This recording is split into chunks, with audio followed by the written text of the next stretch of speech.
Hello বন্ধুরা, আজ আমরা দেখতে চলেছি 2016 সালে রিলিজ হওয়া হলিউডের অনেক জনপ্রিয় একটি মুভি যার নাম দ্য জঙ্গল বুক। এটি মূলত একটি অ্যানিমেল অ্যাডভেঞ্চার মুভি। এই মুভিটা হয়তো আপনারা অনেকেই দেখেছেন, কিন্তু কিছু মুভি আমাদের জীবনের সাথে এমনভাবে মিশে যায় যেগুলোর গল্প, চরিত্র এবং প্রতিটি মুহূর্ত বরাবরই মনে পড়ে এবং আমাদেরকে নিয়ে যায় সেই সোনালী অতীতে। হ্যাঁ, আজকের গল্পে আমরা দেখতে চলেছি সেই ছোট্ট ছেলেটাকে যে তার বাবার সাথে জঙ্গলের মধ্যে দিয়ে যাওয়ার সময় একটা বাঘ তার বাবাকে মেরে ফেলে, আর তখন থেকে ছোট্ট এতিম ছেলেটি জঙ্গলেই বড় হতে থাকে আর ধীরে ধীরে তার সাথে সকল প্রাণীদের খুব ভালো বন্ধুত্ব তৈরি হয়। কিন্তু যখন সে আরেকটু বড় হয় তখন ওই বাঘটি তাকেও শিকার করার জন্য উঠে পড়ে লাগে, আর এটা দেখে বনের সকল প্রাণীরা তাকে বাঁচাতে সাহায্য করে। ছোট্ট ছেলেটি কি পারবে বাঘটির হাত থেকে বেঁচে থাকতে, নাকি সে বাঘের শিকার হবে, সেটাই দেখবো আমরা এই মুভিটিতে। তাহলে চলুন ঘুরে আসি চোখ দাদানো এক রোমাঞ্চকর অ্যাডভেঞ্চার থেকে।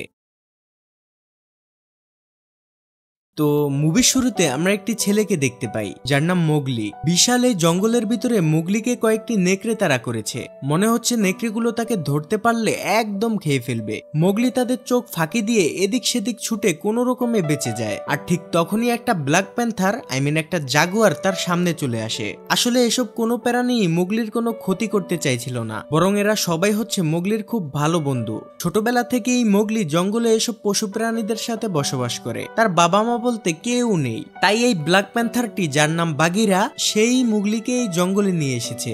এছাড়া আমরা একটা নেকড়ের দলকে দেখতে পাই যেখানে রাক্ষা নামের এই নেকড়েটি মুগলির দেখাশোনা করে, মানে রাক্ষাই হচ্ছে মুগলির মা। আসলে বাগিরা মুগলিকে জঙ্গলে এনে রাক্ষার হাতে তুলে দেয় লালন পালন করার জন্য। তো এই জঙ্গলে মুগলির সাথে নেকড়েদের জীবনযাপন খুব ভালোই কাটছিল। একদিন বনের সকল পশু পাখিরা একটি নালার কাছে যায় পানি খাওয়ার জন্য, কারণ মাঠঘাট সব শুকিয়ে গিয়েছে, শুধুমাত্র এখানেই পানি রয়েছে। মুগলি তখন একটা পাত্র বানিয়ে সেটা দিয়ে পানি খাচ্ছিল। এটা দেখে সমস্ত প্রাণীরা হাসাহাসি করতে থাকে, কারণ সবাই মুখ দিয়ে পানি খায় আর মুগলিকে না হাতে নিয়ে তারপর পানি খাচ্ছে। তখন মুগলিকে তার মা রাক্ষা বলে, জঙ্গলে কোনো মানুষদের নিয়ম চলবে না, তোমাকে পশু পাখিদের মতো মুখ দিয়েই পানি খেতে হবে। যাই হোক, ঠিক তখনই তারা আকাশের দিকে তাকিয়ে অনেকগুলো শকুন দেখতে পায়। এটা দেখে সেখানকার সকল প্রাণীরা অনেক ভয় পেয়ে যায়, কারণ শকুনরা আসার মানে হচ্ছে এখানে নিশ্চয়ই জঙ্গলের রাজা এসেছে। আর যথারীতি সেখানে জঙ্গলের রাজা শেরখান নামের একটা বাঘ চলে আসে। তাকে দেখে তো সবার অবস্থা খারাপ। তাছাড়া রাক্ষা শেরখানকে দেখে মুগলিকে লুকিয়ে রাখে। যাই হোক, শেরখান সেখানে পানি খেতে এসে বলতে থাকে,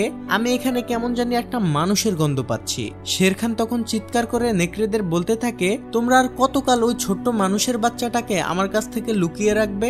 একদিন না একদিন আমি ওকে অবশ্যই আমার শিকার বানাবো। তখন সেখানে নেকড়েদের প্রধান যার নাম আকিরা, সে শেরখানকে বলে, তুমি মুগলির কোনো ক্ষতি করতে পারবে না, কারণ মুগলি ছোটবেলা থেকেই আমাদের সাথে বড় হয়েছে, তাই ও এই জঙ্গলের একজন সদস্য।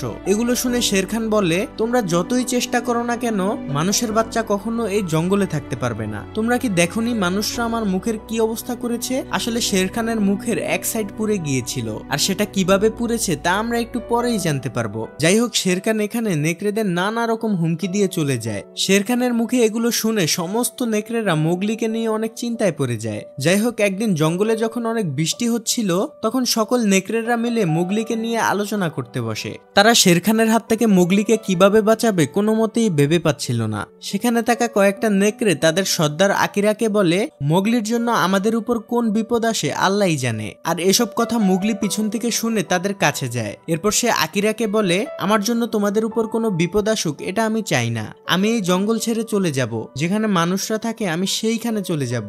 এসব শুনে মুগলির মা রাক্ষা মুগলিকে চুপ করতে বলে, কারণ কোনো নেকড়েই তাকে যেতে দিতে চাচ্ছিল না। ঠিক তখনই সেখানে বাগিরা চলে আসে, যে মুগলিকে এই জঙ্গলে নিয়ে এসেছে। বাগিরা সবাইকে বুঝিয়ে বলে, মুগলির এখানে থাকাটা নিরাপদ না, শেরখান যে কোনো সময় তাকে শিকার করে নেবে, তাই আমি তাকে মানুষদের কাছে পৌঁছে দেব। যাই হোক, অনেক ভেবেচিন্তে সবাই রাজি হয়ে যায়, কিন্তু মুগলির মা রাক্ষা কোনোভাবেই মেনে নিতে পারে না। এরপর মুগলি তার মাকেও বুঝিয়ে তাদের সবার কাছ থেকে বিদায় নেয়। বাগিরা মুগলিকে সঙ্গে করে নিয়ে যেতে থাকে মানুষদের রাজ্যে, কিন্তু মুগলি কখনোই তাদের সবাইকে ছেড়ে এখান থেকে যেতে চাচ্ছিল না। সে বাগিরার সাথে নানা রকম কথা বলে এক বন থেকে আরেক বন পাড়ি দিয়ে গ্রামের উদ্দেশ্যে যেতে থাকে। যাওয়ার সময় পথে তাদের সাথে একটি হাতির দলের দেখা হয়। বাগিরা তখন মুগলিকে বলে তাদের সামনে মাথা নিচু করতে। মুগলি কারণ জানতে চাইলে বাগিরা বলে, এরা হচ্ছে জঙ্গলের সব থেকে ক্ষমতাশালী, হাতিদের কারণেই এই জঙ্গল টিকে আছে।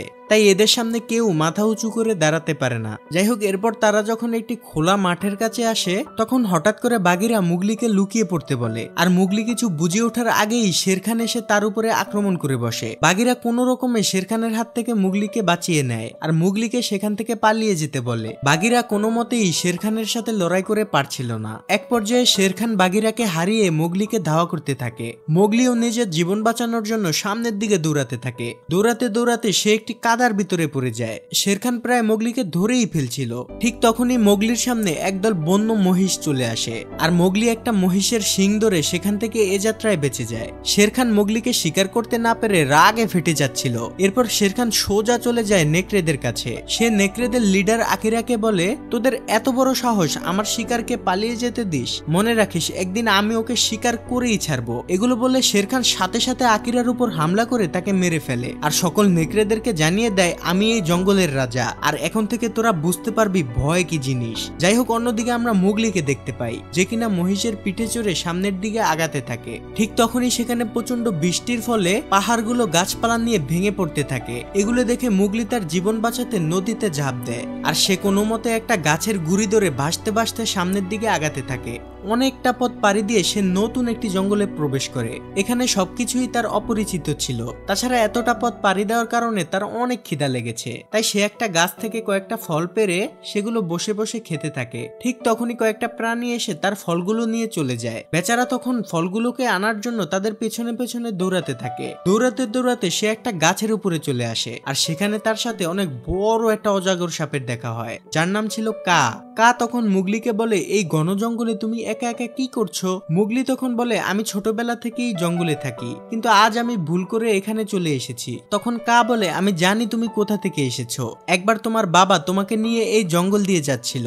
রাতে তোমরা একটি গুহার মধ্যে আশ্রয় নিয়েছিলে, কিন্তু সেই রাতে একটা বাঘ এসে তোমার বাবাকে মেরে ফেলে। বাঘটি তোমাকেও মেরে ফেলতো, কিন্তু তুমি তোমার বাবার জন্য বেঁচে গিয়েছো, কারণ তোমার বাবা মরার আগে আগুন দিয়ে বাঘটির মুখ পুড়িয়ে দেয়। তাই বাঘটি যন্ত্রণায় সেখান থেকে চলে যায়। এরপর তোমাকে একটি কালো জাগুয়ার খুঁজে পায় আর সেই তোমাকে ছোট থেকে লালন পালন করছে। মানে কা এখানে মুগলিকে বাঘেরার কথা বলেছে। আর আপনাদের কি মনে আছে শেরখানের মুখের এক পাশ পুড়ে আছে? আসলে সেই রাতে শেরখানই মুগলির বাবার উপর আক্রমণ করেছিল। যাই হোক, এগুলো বলতে বলতে অজাগর সাপটি মুগলিকে হিপনোটাইজ করে ফেলে। আসলে এই অজাগর সাপটির মতলব ছিল মুগলিকে খাওয়ার। তাই সে যখন মুগলিকে পেঁচিয়ে ধরে খেতেই যাবে, ঠিক তখনই কিছু একটা অজগর সাপটির সাথে লড়াই করে মুগলিকে বাঁচিয়ে দেয়। কিন্তু এখানে আমরা দেখতে পাই মুগলিকে হিপনোটাইজ করার ফলে সে অজ্ঞান হয়ে গিয়েছে। যাই হোক, কিছুক্ষণ পর যখন তার জ্ঞান ফিরে তখন সে তার সামনে একটি ভাল্লুককে দেখতে পায়, যার নাম বালু। মুগলি প্রথমে ভালুকে দেখে অনেক ভয় পেয়ে যায়। তখন বালু বলে, আমি তোমার জীবন বাঁচিয়ে এই গুহায় নিয়ে এসেছি, তাই তোমাকেও আমার একটা উপকার করতে হবে। তুমি আমাকে মৌচাক থেকে মধু পেরে দিবে। আসলে বালু মধু খেতে খুব ভালোবাসে, কিন্তু সে উচ্চতায় অনেক ভয় পায়। মানে সে উপরে উঠে যে মধুগুলো সংগ্রহ করবে সেই সাহসী তার ছিল না। তো বালু যেহেতু মুগলির জীবন বাঁচিয়েছে,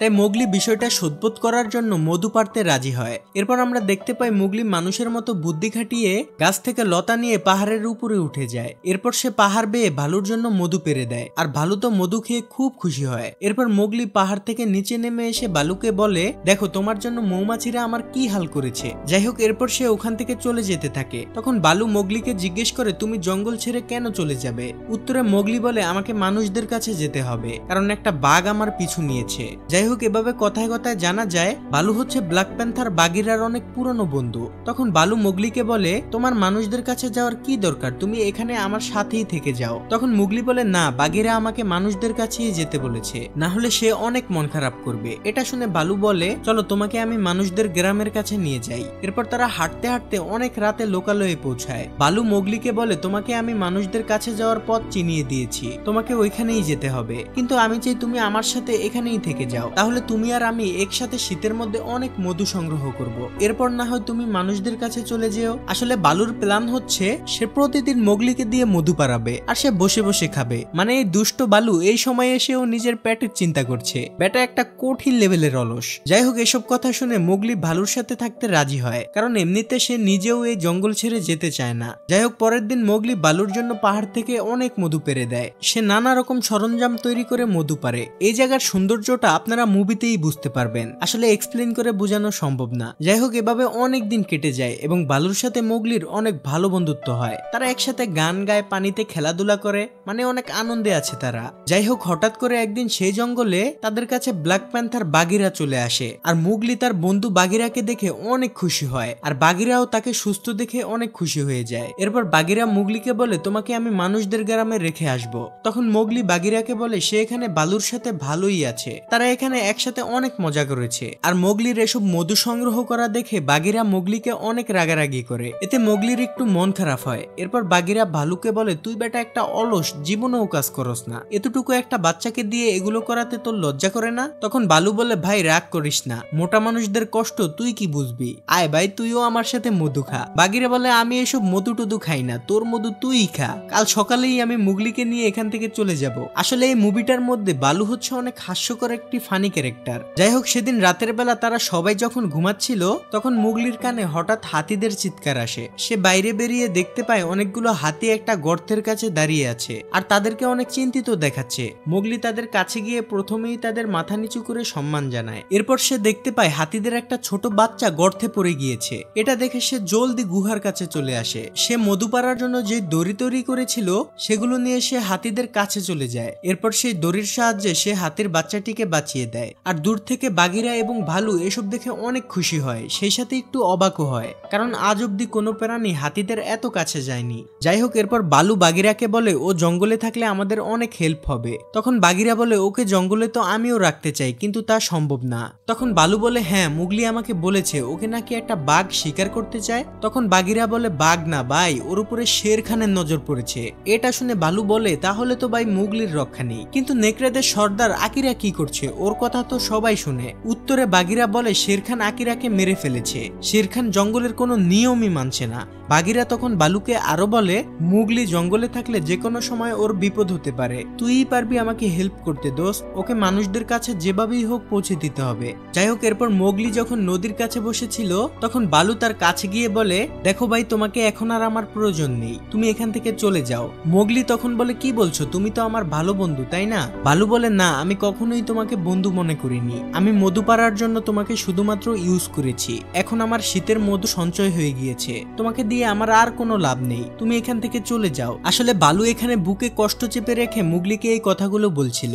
যাই হোক, এগুলো শুনে মুগলি অনেক মন খারাপ করে একটি গাছের উপরে উঠে বসে। নিচে তখন বালু বাগিরাকে বলে, জীবনে এত বড় পাপ কখনো করিনি। তখন বাগিরা বলে, তোর কোনো দোষ নেই বন্ধু, আমরা যা করছি মুগলির ভালোর জন্যই করছি। যাই হোক, মুগলি যখন গাছের উপরে বসেছিল ঠিক তখনই একদল বানর তার উপর আক্রমণ করে এবং তাকে ধরে কোনো এক জায়গায় নিয়ে যেতে থাকে। এটা দেখে বালু আর বাগিরা মিলে মুগলিকে বাঁচানোর জন্য তাদের পিছু নেয়। বানরগুলো বন পেরিয়ে মুগলিকে নিয়ে বিশাল একটা পাহাড়ের উপরে উঠতে থাকে। তো বালু আর বাগিরা যখন ওই পাহাড়ের নিচে ছিল, বাগিরা তখন বালুকে বলে, তুমি যেহেতু উচ্চতায় ভয় পাও তাহলে তুমি নিচে থাকো, আমি গিয়ে মুগলিকে বাঁচাচ্ছি। কিন্তু বালু ও মুগলিকে অনেক ভালোবাসে, তাই সে তার উচ্চতার ভয় কাটিয়ে মুগলিকে বাঁচানোর জন্য পাহাড়ের উপরে যাবে। অন্যদিকে বানররা মুগলিকে অনেক বড় একটি প্রাসাদের মধ্যে নিয়ে যায়, কিন্তু মুগলি কিছুই বুঝতে পারে না যে তাকে কোথায় নিয়ে যাওয়া হচ্ছে। ঠিক তখনই মুগলির সামনে একটা বিশাল দেহের বানর বের হয়, যে ছিল বানরদের রাজা কিং লুই। যাই হোক, মুগলিকে এখানে আনার কারণ হচ্ছে কিং লুই মনে করে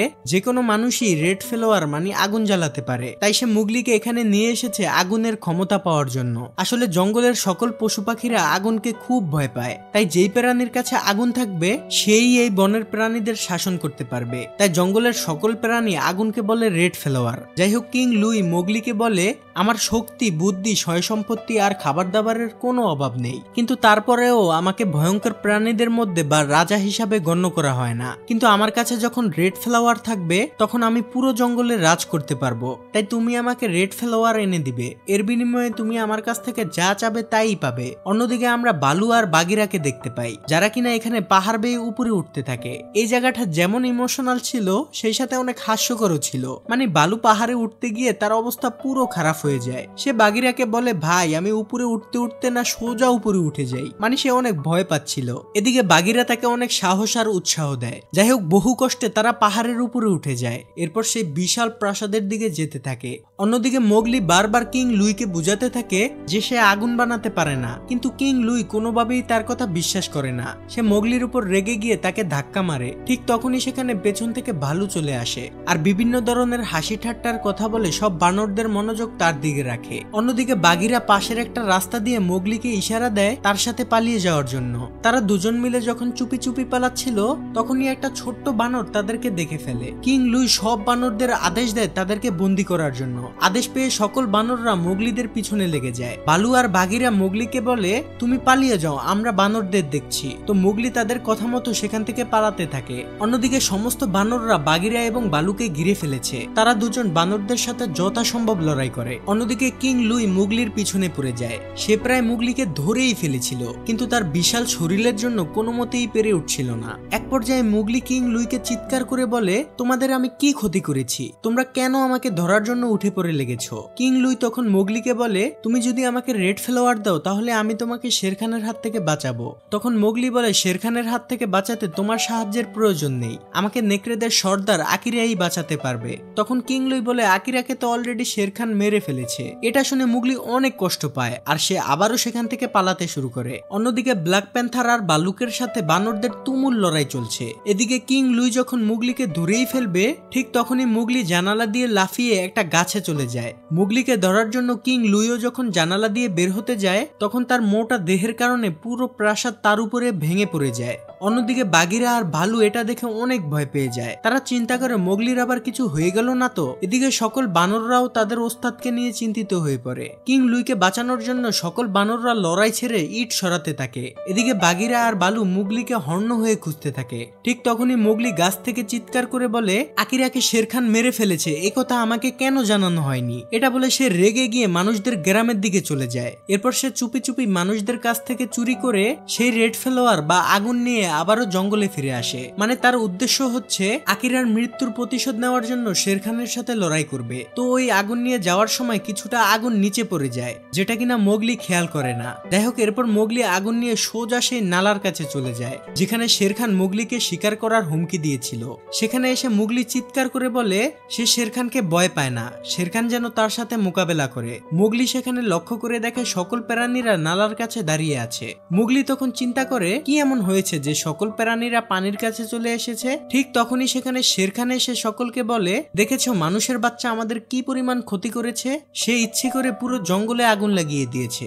সমস্ত প্রাণীরা তখন মোগলিকে একটু ভুল বুঝতে থাকে। সবাই তাকে দেখে অনেক ভয় পায়, এমনকি ছোট ছোট নেকড়ের বাচ্চাগুলো তাকে দেখে ভয় পেয়ে দূরে সরে যায়। এটা দেখে মোগলি অনেক কষ্ট পায়, তাই সে রেগে গিয়ে আগুনটা পানিতে ছুঁড়ে মারে। আর শেরখান তো এটার অপেক্ষায় ছিল। সে মুচকি মুচকি হেসে বলে, তুই তোর জীবনের সব থেকে বড় ভুল করেছিস, এখন তোকে আমার হাত থেকে কেউ বাঁচাতে পারবে না। ঠিক তখনই ভালু মোগলির পাশে এসে দাঁড়ায় আর বলে, আমি বেঁচে থাকতে মোগলির কিছুই হতে দেব না। এটা দেখে বাঘিরাও এগিয়ে এসে শেরখানকে হুমকি দেয়। এরপর মোগলির মা মানে রাক্ষসাও এগিয়ে আসে। এভাবে আস্তে আস্তে সকল প্রাণীরা আবারও মোগলির পক্ষে চলে যায়। এগুলো দেখে শেরখান প্রচন্ড পরিমাণ রেগে যায়। এরপর ভালু সবার প্রথমে শেরখানের উপরে অ্যাটাক করে, কিন্তু সে লড়াই করে শেরখানের সাথে বেশিক্ষণ টিকতে পারে না। এরপর একে একে সমস্ত প্রাণীরা শেরখানের সাথে লড়াই করতে যায়, যাদের সাথে মোগলিও ছিল। ঠিক তখনই বাঘিরা মোগলিকে বাধা দেয় আর বলে, সারা জীবন আমরা তোমাকে পশুদের মতো আচরণ করতে বলেছি, কিন্তু আজকে তুমি শেরখানের সাথে মানুষদের মতো বুদ্ধি খাটিয়ে লড়াই করবে, কারণ শেরখানের সাথে লড়াই করা কোনো পশুর পক্ষে অসম্ভব। সে হচ্ছে এই বনের রাজা। এটা শুনে মোগলি সাথে সাথে শেরখানকে মারার প্রস্তুতি নিতে চলে যায়। অন্যদিকে শেরখান সবার সাথে লড়াই করতে থাকে আর কিছুক্ষণের মধ্যেই সে ভালু, বাঘিরা এবং নেকড়েদের আহত করে মোগলির পিছু নেয়। কিন্তু ততক্ষণে মোগলি শেরখানের সাথে লড়াই করার জন্য প্রস্তুতি নিয়ে নিয়েছে।